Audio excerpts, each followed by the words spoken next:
about that. It's showtime. Welcome to the YATCast. This episode is about a secret of the founding documents. But first, I'd like to give many thanks to all my real life and Facebook friends for forcing me to dig deeper into different topics. And especially this one. Totally caught me by surprise.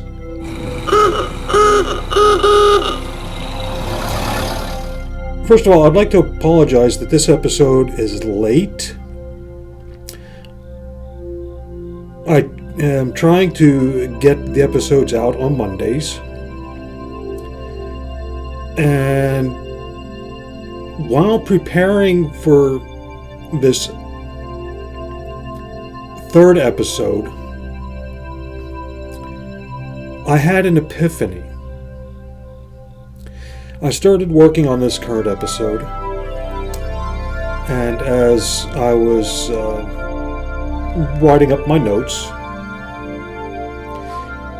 I started adding in the episode that was planned for after that, because they were tied together and it was getting a little hard to explain the first one without the second one. And as I was going through the combined episode, I added a third one. And I was like, after a while, what the heck is going on? It was getting too long and too involved. So I stopped and started thinking about what was going on. Then it hit me. I had to do a change of plans. Those other episodes, they will be done coming up. I just needed to do something to keep the episodes short. I don't want to take a lot of your time. So, what I'm going to go over here will lay the groundwork for the next 3 episodes or so.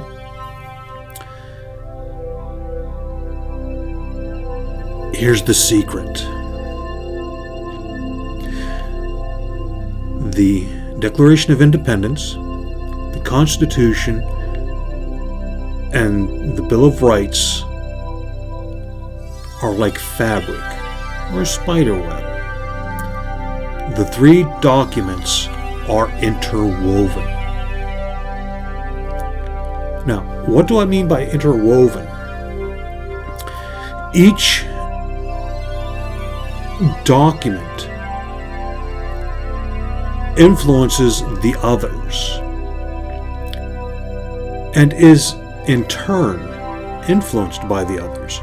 There's quite a few links that go back and forth between each of the 3 documents. It's not a temporal thing.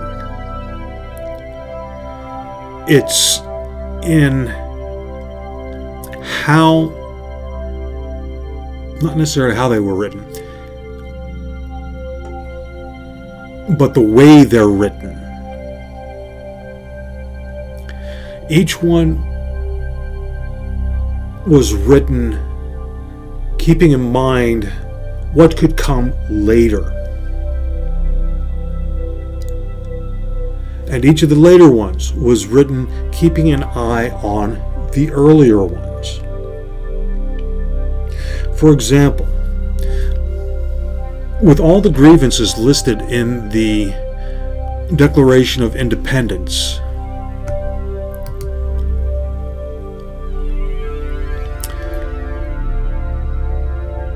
the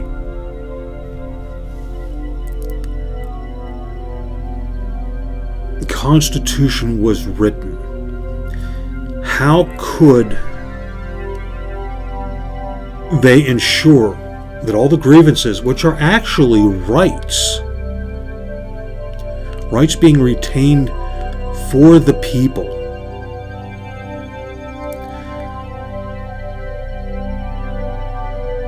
so the Constitution was influenced by the Declaration of Independence. The Bill of Rights, the foundation, the groundwork, was started when the Declaration of Independence was written. Now, you stop and think about it. The Constitution is reinforced by the Bill of Rights.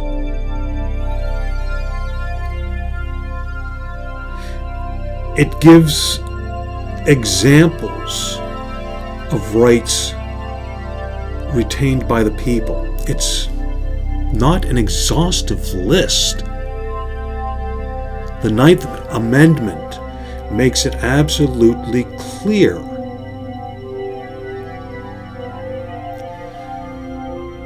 Now, the Bill of Rights references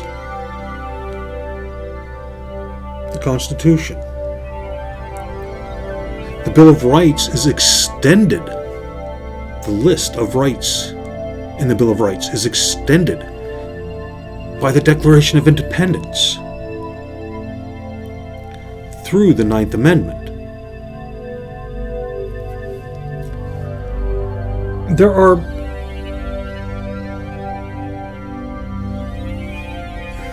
many rights in the Declaration of Independence. You go back and you read it. No taxation without representation. The people have a right to not be taxed unless they're represented. People have the right to not house military personnel in their homes.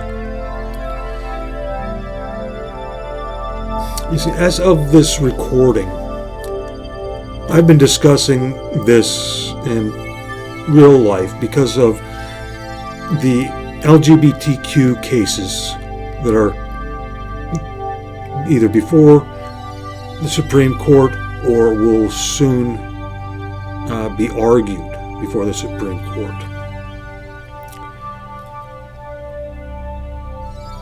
Now, one thing that I have noticed, especially through this epiphany,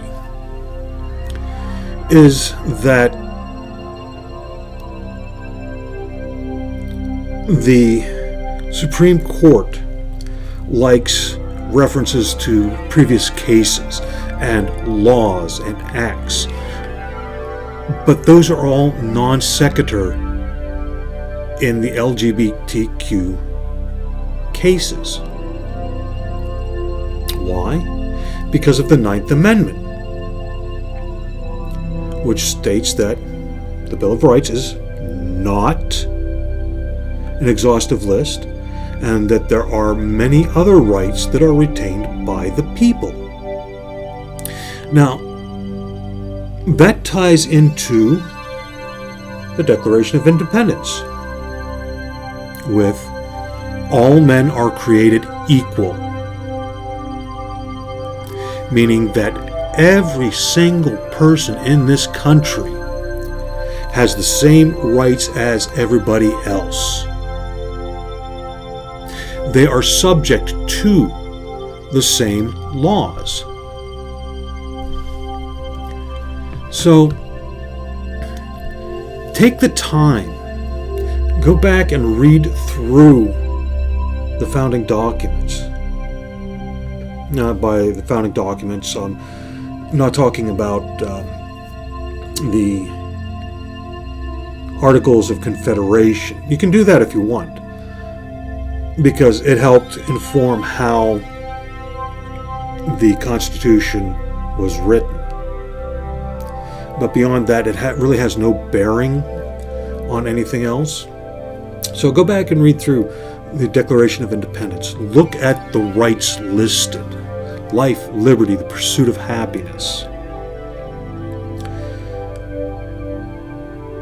Read through the Constitution, read through the Bill of Rights, the full thing, not just the individual amendments. Because the Ninth Amendment is actually Article 11 of the Bill of Rights. There are a couple other articles before. Somewhat important, but not totally important. But it's good to know what's in there.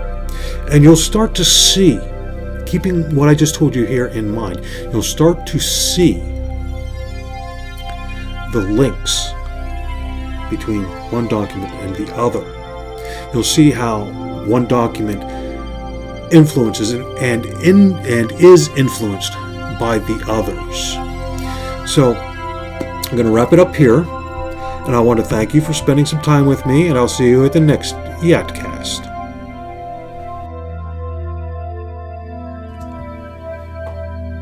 Are you enjoying the YATCast? Be sure to like, share, and subscribe. And consider becoming a patron at patreon.com/YATCast. That's https://www.patreon.com/YATCast.